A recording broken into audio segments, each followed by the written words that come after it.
Artinya kegelisahan masyarakat tentang hukum yang selama ini diperjualbelikan sekarang terasa bisa artinya terkonfirmasi bahwa presiden menyatakan itu.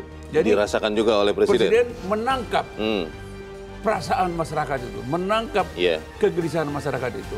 Itu yang terjadi, beliau. Pertanyaannya Bang, kan selama ini di presiden yang sebelumnya selalu mengatakan kalau ada kasus hukum, saya tidak bisa mengintervensi hukum. Itu kan kita sudah ada trias politika, ada jalur masing-masing, itu jalur penegakan hukum, yudikatif.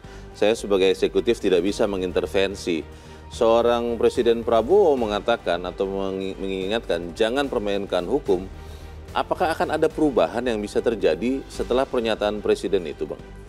Ya memang sebetulnya kan masyarakat sekarang berharap ketika Presiden sudah menyatakan itu kan keras loh ini kan. Bahkan dia bilang dia dapat laporan kok bahwa ada penegak hukum di daerah, bahkan dia bilang jaksa yang tanda kutip nasi nakal kan itu kan.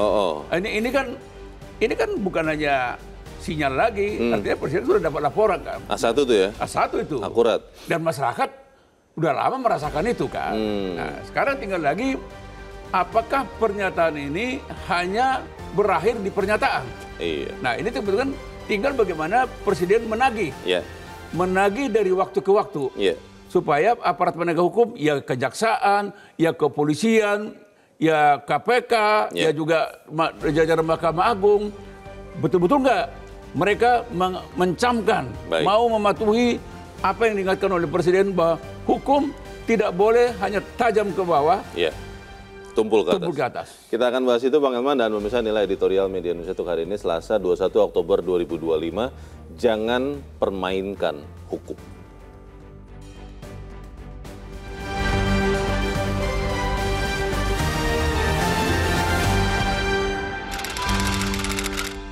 Jangan permainkan hukum.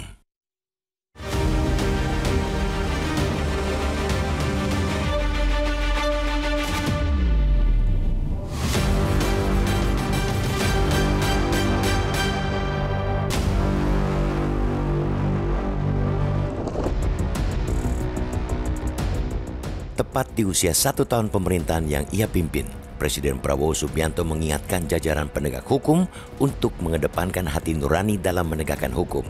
Kepala negara mengatakan hukum tak boleh ditegakkan secara tebang pilih, namun hukum juga tak boleh buta nurani.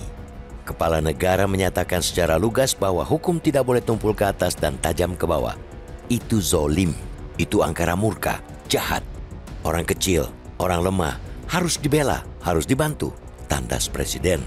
Dengan tegas kalimat itu disampaikan Presiden Prabowo saat bertandang ke kantor Kejaksaan Agung. Pada momen itu, Kejagung secara simbolis mengembalikan 13 triliun rupiah uang negara yang sempat dikorupsi dalam kasus permainan minyak sawit mentah atau crude palm oil. Presiden mengapresiasi pengembalian uang negara dalam jumlah jumbo itu. Namun Presiden sekaligus menyentil masih adanya jaksa nakal, utamanya di daerah, bahkan dengan masyarakat kecil sebagai korbannya. Sentilan kepala negara itu sangat melegakan. Prabowo benar-benar menangkap kegelisahan publik atas masih adanya praktik jual beli hukum. Praktik itu membuat hukum tidak berjalan di rel, mewujudkan keadilan khususnya bagi yang lemah, tapi bisa dibengkokkan untuk membela yang punya uang dan kuasa. Presiden ingin meluruskan kembali jalan hukum yang hingga kini masih bengkok. Masih merajalelanya korupsi di negeri ini menandakan bahwa hukum masih lemah, baik dalam tataran norma maupun aksi para penegaknya. Hukum belum dikdaya di mata para pencoleng uang negara. Pada saat bersamaan, hukum sangat sakti dan kuat di hadapan seorang yang lemah yang melakukan pelanggaran. Fakta itu menjadi potret buram penegakan hukum yang hendak diakhiri oleh Presiden. Pernyataan kepala negara agar kejaksaan tak mudah mengkriminalisasi rakyat kecil dapat dimaknai sebagai bentuk kegeramannya selama ini. Bahkan, jika menyimak diksi yang dipakainya yakni zolim dan jahat, dapat dikatakan sentilan Presiden itu sudah ke arah tamparan dalam makna positif. Tamparan seperti itu dalam situasi saat ini jelas dibutuhkan agar kejaksaan tetap terus terjaga kesadaran dan nuraninya. Apalagi mulai Januari 2026, Undang-Undang Nomor 1/2023 tentang KUHP mulai berlaku. KUHP baru menggantikan hukum usang warisan kolonial Belanda itu mengakui keberadaan hukum adat dan nilai sosial masyarakat. Diakuinya nilai adat dan sosial masyarakat dalam norma baru hukum itu jelas membutuhkan penegak hukum yang cerdas dan berpikir dan nurani yang terasah dalam menafsirkan tiap pasal.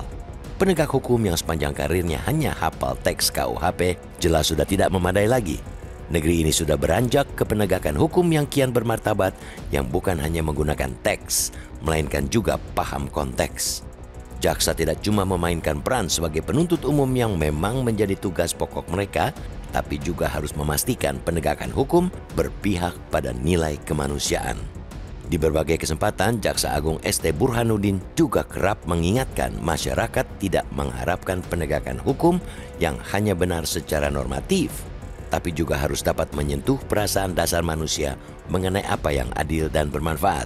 Jaksa dituntut menyelaraskan antara norma hukum yang kaku dan hati nurani guna terciptanya penegakan hukum yang humanis. Karena itu, kita perlu mengapresiasi tamparan Presiden agar Korps Adiaksa tak cuma tersadar, tapi juga segera mengupgrade diri dengan nilai-nilai baru hukum. Penerapan hukum yang hidup, living law, dapat menjadi jembatan agar norma hukum dan rasa keadilan publik dapat berjalan beriringan.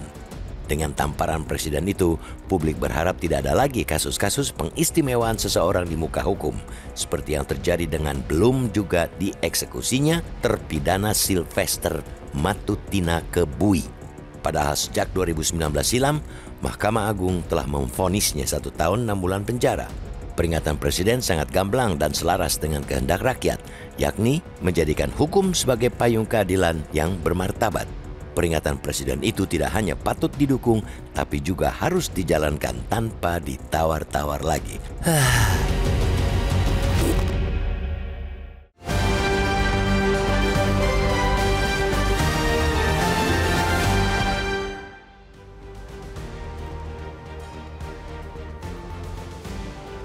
Di bagian berikut Anda bisa ikut menyatakan pendapat Anda terkait editorial pagi ini. Pemirsa, untuk saat ini tetaplah bersama kami.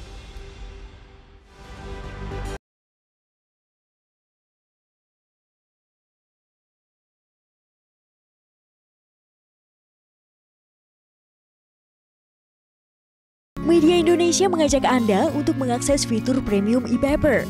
Dengan sajian konten berbasis intelektual dan meneguhkan kebangsaan, Media Indonesia tampil dengan lebih dinamis melalui e-paper Media Indonesia yang dapat Anda akses kapan saja, di mana saja.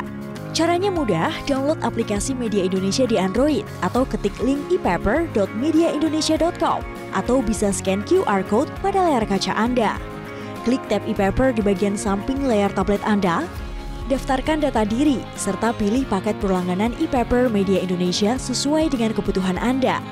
Nikmati juga bonus spesial tambahan 4 halaman rubrik fokus setiap hari. Semua bisa Anda dapatkan hanya di e-paper Media Indonesia. Untuk informasi lebih lanjut, hubungi customer service di nomor 0811 1201 2018 atau kunjungi media sosial @mediaindonesia. Media Indonesia, referensi bangsa.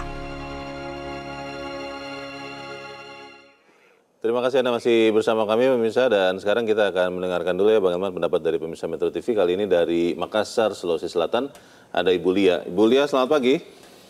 Assalamualaikum. Waalaikumsalam Bu Lia. Bagaimana Bu, ini Presiden kembali mengingatkan supaya jangan mempermainkan hukum. Bu Lia yakin tidak ini akan berubah penegakan hukum di Indonesia, Bu? Kita ini masyarakat, Pak ya, selalu berpikiran positif dan selalu mengharap bahwa betul-betul apa yang dikatakan Bapak Presiden itu dilaksanakan oleh para petinggi-petinggi kita itu yang berkompeten. Tapi ya seperti yang dikatakan Pak Elman, kenyataannya itu kelihatannya selalu hukum itu tajam ke bawah tapi tumpul ke atas. Dan ini bukan hanya dulu sampai sekarang ini Pak ya. Jadi apa yang dikatakan Pak Presiden itu ya suatu harapan ya. Tapi kita lihat ke depan ini bagaimana ya. Dan itu ternyata berimbas kepada keadaan negara kita ini. Yang ya boleh dikata ya kurang-kurang aman lah, kurang-kurang baik lah. Kemudian keadaan masyarakat juga kita lihat ya banyak kejahatan dan sebagainya. Dan ini cuma sayangnya ya, setiap pelanggaran itu seperti hakim itu dinilai dari uang. Jadi dia itu melanggar hukum karena gajinya kurang dan sebagainya. Dinaikkan lagi gajinya 100%, 200%, 300%. Kapan mentalnya yang dinilai? Ya. Jadi jangan selalu dinilai dari uang. Ini yang saya soalnya kurang setuju ya. Ketika hakim diharapkan berbuat lurus, jujur, maka ujung-ujungnya hanya lihat dari gajinya dinaikkan supaya mereka tidak begini dan sebagainya. Nah, inilah satu kelemahan daripada pejabat kita ini, bahwa setiap sesuatu itu pada umumnya dinilai dari duit ya, bukan mental. Nah, ini yang utamanya adalah mental. Itu harapan masyarakat. Harapan Bapak Presiden itu bisa terselenggara kalau mental pejabat kita itu bisa terjamin dan bisa konsisten dengan sumpah-sumpah mereka yang diikrarkan ketika menjabat. Makasih. Assalamualaikum. Waalaikumsalam. Terima kasih Bu Lia di Makassar, Sulawesi Selatan. Selamat pagi, Bu. Bu Lia mengatakan jangan hanya melihat gaji. Kan sering terdengar Bang Elman, oh jelaslah korupsi, penegak hukum, gajinya kecil katanya. Bagaimana Bang? Iya, sebetulnya alasan gaji kecil itu tidak bisa dijadikan alasan ya. Karena ketika mereka mau menjadi apart penegak hukum, maka mestinya semuanya udah selesai kan. Dan lagi kalau misalnya ditanya, memang gaji mereka memang membuat mereka melarat? Enggak juga kan. Memang kecil beneran? Memang kecil beneran. Memang dasar rakus saja kan. Kalau sudah rakus, berapapun jumlahnya, misalnya katakan misalnya di apart penegak hukum itu digaji sekarang 1 M atau 5 M satu bulan. Satu orang, pukul rata. Jaksa, hakim, tiap bulan 5 M. Kalau dengan mental seperti ini, yakin nggak Bung Leo dia akan tidak akan memperjualbelikan hukum? Kan enggak. Jadi artinya kan tadi makanya seperti Bung Leo tanya, yakin nggak bahwa pernyataan Presiden ini bisa berdampak? Saya tidak akan mengatakan tidak yakin. Tapi saya juga tidak akan mengatakan yakin. Kenapa Bang? Jadi kita hanya bisa mengatakan berharap. Sekarang masih berharap aja. Kalau misalnya Bung Leo tanya, yakin? Berharap. Kalau misalnya insya Allah. Tinggal itu aja. Karena kalau kita lihat mental mereka selama ini, tidak mudah. Memang kalau kita lihat semangatnya Presiden, dia sudah geram ini kan. Sampai seorang Presiden mengatakan, jangan kau permainkan hukum ya. Kan begitu kan. Di setiap kesempatan. Setiap kesempatan kan Presiden kan.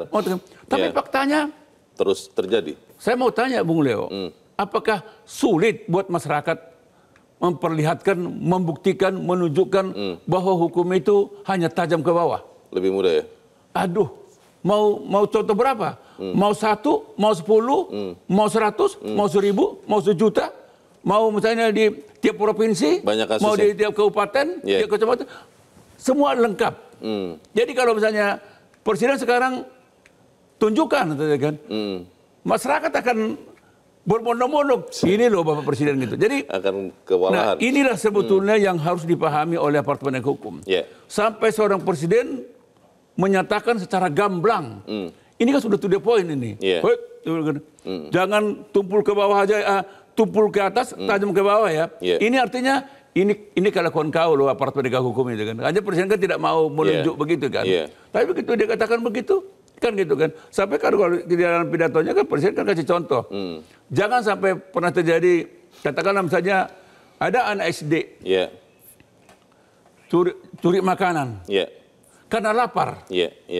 Masa orang ini dia harus dihukum kan gitu. Kalau kemudian setelah Presiden bicara yang kesekian kalinya seperti kemarin itu Bang, ternyata tidak ada perubahan signifikan, apa yang akan terjadi? Apakah kita masih kemudian bisa percaya negara ini tetap negara hukum? Kita harus jeda dahulu. Bang Elman dan pemirsa tetap bersama kami, Editorial Media Indonesia segera kembali.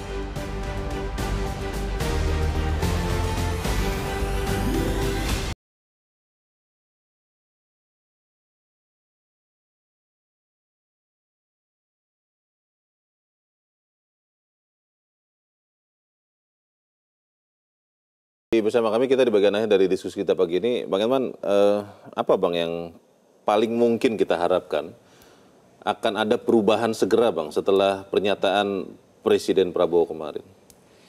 Ya, misalnya kalau kejaksaan lah misalnya kan. Kalau hari ini kan kalau bicara tentang soal kebal hukum, contoh yang sudah menjadi contoh sudah terbuka sekali ini, soal Sylvester Matutina yang sudah inkrah 6 tahun yang lalu. Sampai hari ini belum ditahan. Tidak dieksekusi juga? Tidak dieksekusi. Kejaksaan selalu bilang kan sedang dicari. Masa 6 tahun mencari seorang Sylvester. Baru-baru ini dia hilir mudik di stasiun televisi kok nggak ditangkap. Jadi artinya kalau benar-benar Jaksa Agung, Kejaksaan Agung, Kejaksaan mau melaksanakan perintahnya Presiden, tidak hanya tajam ke bawah, tumpul ke atas. Coba hari ini Kejaksaan membuktikan tangkap Sylvester. Kedua misalnya kan soal mantan ketua KPK Firly Bahuri. Sudah 2 tahun dia tersangka. Mana? Sampai hari ini nggak ada progresnya, nggak ada kemajuannya. Masa tersangka terus? Nah, jadi kedua contoh ini mestinya menjadi PR buat kepolisian, PR buat kejaksaan, dan banyak lagi kasus-kasus yang lain, Leo. Jadi gampang aja kalau mereka mau melaksanakan perintah Presiden. Coba hari ini Firly Bahuri ditangkap. Terus si Presiden Bahuri ditahan. Gitu. Baik, kita harap apa yang disampaikan ini benar-benar juga menyumbangkan bagi hukum yang tidak dipermainkan. Bang Elman, terima kasih. Selamat pagi, Bang. Pemirsa, peringatan Presiden sangat gamblang dan selaras dengan kehendak rakyat. Jangan jadikan hukum sebagai permainan. Peringatan Presiden tidak hanya patut didukung, tapi juga harus dijalankan tanpa ditawar-tawar. Saya, Leonard Samsudin, terima kasih. Anda sudah menyimak editorial Media Indonesia. Terus jaga kesehatan Anda, terus jaga nurani Anda. Selamat pagi, sampai jumpa.